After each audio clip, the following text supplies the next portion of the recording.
1989년부터 진근금도인 거합도와 또 합기도를 수련하고 있습니다.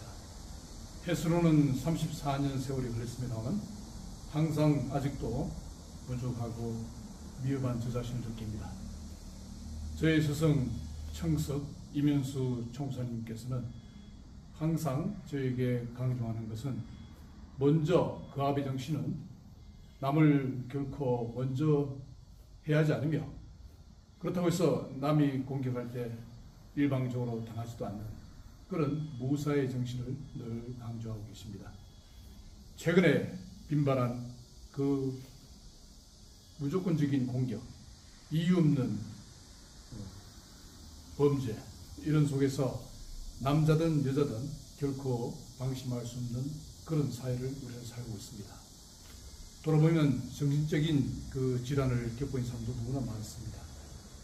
세상이 그만큼 다변화되고 복잡해지다 보니까 그런 것이겠죠. 최근에 신림동에서 일어난 그 묻지마 범행, 정말 통탄스럽고 그 피해를 입은 숨진 청년의 죽음에 너무나 안타깝습니다. 오늘도 거리를 걸어보면 사람들이 무언가 불안해하고 항상 평안하지 못한 그런 기운을 느낍니다.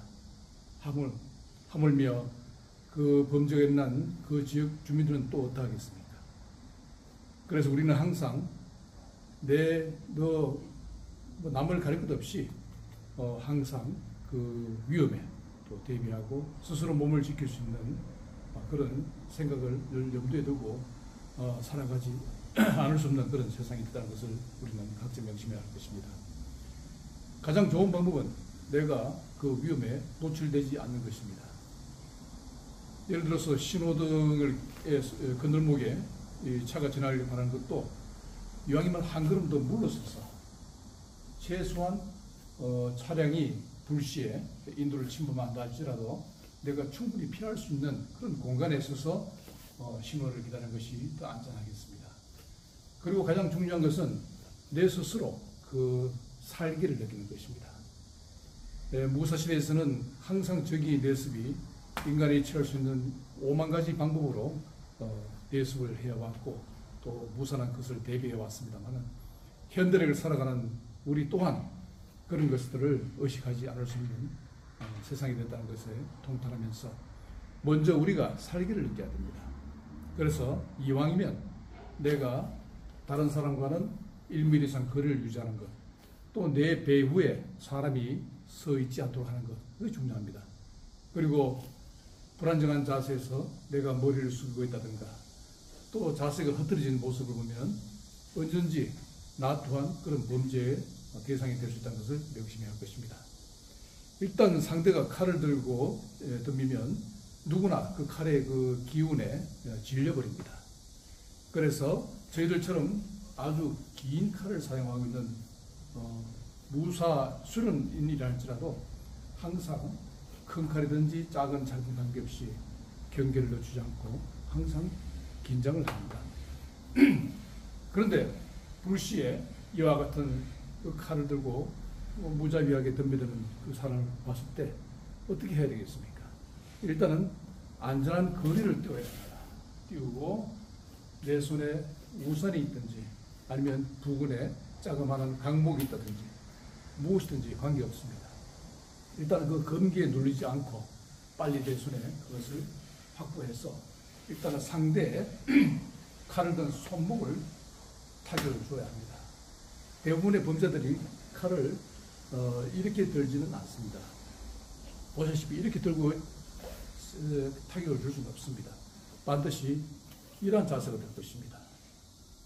그래서 심지어는 법적인 판단을 할 때도 이렇게 덤볐을 때와 또 이렇게 덤볐을 때는 그 사르의 동계성에 더 의미를 부여하고 또 구분을 하는 것입니다. 그래서 이 아무리 무방비 공격을 한다 하더라도 또 묻지마 범위를 한다 하더라도 무작정 이렇게 들지는 않습니다. 그래서 대개 이러한 형태로 들을 것입니다. 어쨌든 이렇게 공격하든 이렇게 공격하든 항상 우리는 그 대비를 해야 되는데 작은 내순의 여인이 이 작은 몽둥이라 있다 하더라도 할 경우에는 상대의 가장 효과적인 방법은 여기 손등을 치는 것입니다. 여기는 여러 가지 혈이 집중된 곳인데 아무리 평범한 범인을 할지라도 이러한 각도로 어떻게든 상대의 칼을 든 이 부위를 타격하는 것이 가장 효과적이겠습니다. 그리고 여기에다 오른손을 들고 공격하기 때문에 내 방어라든가 공격은 또 역시 왼손 한 것이 빠르겠죠. 일단은 상대의 그 각도를 없애는 것이 중요합니다. 어떤 각도에서 든든 상대의 공격하고자 하는 반대쪽에 가서 그 방향으로 그 타격을 해야 될 것입니다. 그 외에도 우산이라든가 또 뭐 삽이라든가 또 시장이라면 여러 가지 도구들이 많이 있겠죠. 가장 중요한 것은 그 칼의 금기에 눌려서 내가 그 전의를 상실해버리면 안 된다는 것입니다. 아무리 위험한 순간에도 내가 정신만 차리면 그것을 극복할 수 있다는 그런 마음가짐이 필요하겠습니다. 차를 운전하면서도 불시에 골목에서 뛰어나오는 차를 내가 미리 대비한다든가 또 차와 차 사이에 있는 그 공간 속에서 갑자기 보행인이 태어난다든가 뛰어나올 수 있다든가 항상 이미지네이션 그 상상하면서 그렇게 운전하는 것도 하나의 오늘을 살아가는 그 무사 정신이라고 할 수도 있겠습니다.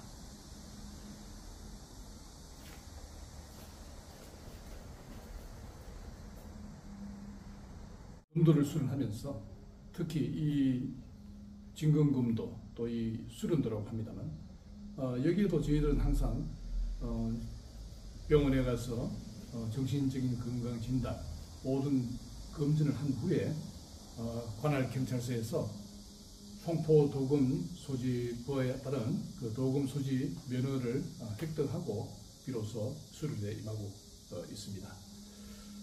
사실상 뭐 경찰관들, 범죄와 늘 맞서 싸워야 되는 경찰관님들은 집에 특히 또 강력계 형사님들의 그 말을 들어보면 집에 모든 이 과도 작은 칼을 할지라도 입구를 항상 망가뜨려 놓는다고 합니다. 아니면 둥글게 처리한다든지. 왜냐하면 사람 일은 알 수가 없으니까 때로는 불시의 강도가 들어온다 하더라도 이런 것들을 도구로 사용할 수 없도록 한다는 예방 차원의 의미겠죠.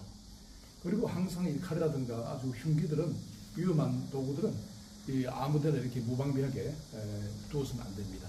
반드시 안전한 곳에 두고 또 칼집에 꼽는다든가 또 이 과도 꼬지가 있겠죠. 그리고 이렇게 눈에 띄는 항상 위험에 대비하는 것은 아무리 강조해도 지나치지 않을 것입니다. 우리 삶이 그렇습니다. 이 세상 이 하루하루 일상 속에서 얼마나 많은 위험이 도사리고 있는지 한번 생각해 보십시오. 예를 들어서 요즘은 그냥 식당, 도로변에 있는 식당이라고 해서 마음 놓고 식사하기도 어려운 세상입니다. 차가 급발진 사고들이 일어나서 이 식당이라든지 뭐 가게를 그냥 들이받는 걸 봅니다. 그러면 우리가 한번 식당을 가더라도 문간에서 등을 쥐고 앉는 것이 안전하겠습니까? 오히려 제일 안쪽에서 전체를 조망할 수 있는 위치에 사실 이것이 상습이기도 합니다. 우리가 젊은 사람들은 요즘 사실 상습의 개념을 잘 모르는데요. 이 전체를 조망할 수 있는 위치, 거기가 항상 상습입니다. 그리고 벽을 보고 앉는 것은 하승이라 할 수 있겠죠. 저도 결혼을 앞둔 커플들 위한 그 강의를 한 6년 이상 해왔습니다. 또 그런 1박 2일 프로그램 하면서 제가 부수적으로 늘 하는 얘기는 어디 가든지 어른을 상석으로 모시라는 겁니다.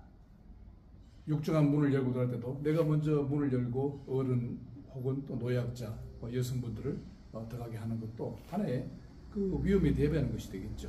또 힘든 부분에 대한 또 내가 대비하는 것이 되겠죠. 식당을 가더라도 가장 안쪽에서 전체를 보고 앉는다면 문간에서 등을 돌리고 앉는 것보다는 훨씬 위험에 대비가 되겠고 더 안전하겠습니다. 이렇듯이 우리가 조금만 신경 쓰면 더 안전하고 또 그 위험을 예비할 수 있는 자리가 있을 것입니다. 이번에 그 신림도 사건뿐 아니라 또 바로바로 빈발했던 여성들에 대한 여러 가지 테러들 또 위험한 상황들을 보면서 항상 우리는 긴장하면서 또 내 스스로 지킬 수 있는 그런 대비를 하면서 살아가지 않을 수 있다는 것을 생각하게 됩니다. 아무쪼록 남의 일이 것만 아니다 하는 걸 항상 그런 염두에 두시고 내 스스로 몸을 지킬 수 있고 또 내가 항상 이러한 순간이면 어떤 상황이 내한테 또 위험한 순간이 올 것이라는 대비를 하면서 그렇게 살아가는 것이 하나의 지혜가 되겠습니다. 그냥 생각나는 대로 말씀드리다 보니까 둘 수가 없었습니다만 평생 또 무술을 수련하면서 살아온 사람으로서 미흡하나마 지금 이 시기에 이런 당부가 나와 내 가족 우리 모두에게 필요하다 싶어서 두서없지만 말씀을 드렸습니다. 모두 건강 잘 지키면서 또 평안한 나날 되시기를 빌겠습니다. 감사합니다.